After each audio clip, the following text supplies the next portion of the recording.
korrekte måde at opvarme den første udmalkede råmælk på. Med en godkendt mikrobølgeovn, med et vandbad eller med et pasteuriseringsanlæg. Mikrobølgeovnen er hurtig. Det tager ca. 15 minutter at opvarme råmælk fra 3 til 40 grader. Vandbadet tager 20-30 minutter og kræver omhyggelig måling af temperaturen. Og det kræver, at I skifter vandet ud flere gange undervejs. Og husk aldrig vand med en temperatur over 50 grader.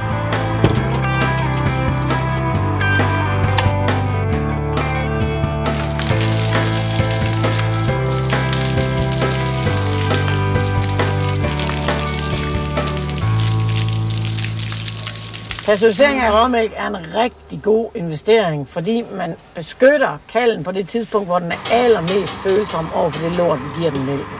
Og det vil sige, at den får diarré og eller dør.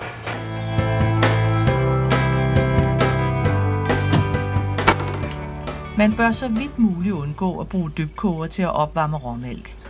Problemet med en dybkoger er, at der sidder en termostat herinde, og I har mulighed for at styre temperaturen heroppe ved håndtaget. Men den er utrolig uskarp, og det vil sige, selvom vi tror, vi har indstillet den til 42 grader, så vil mælken faktisk ofte rundt omkring varmelaget hernede blive opvarmet til 60 eller 70 grader. Og det betyder, at dybkoger ikke er anvendelig til råmælk, i det vi aldrig nogensinde må komme op over en temperatur, der er over et par 50 grader. Og det vil sige, undgå til enhver tid opvarmning af den første udfodrede råmælk ved hjælp af en dybkoger. Brug altid pasteuriseringsanlægget, hvis det findes på ejendommen. Brug vandbadet eller brug en godkendt mikrobølgeovn.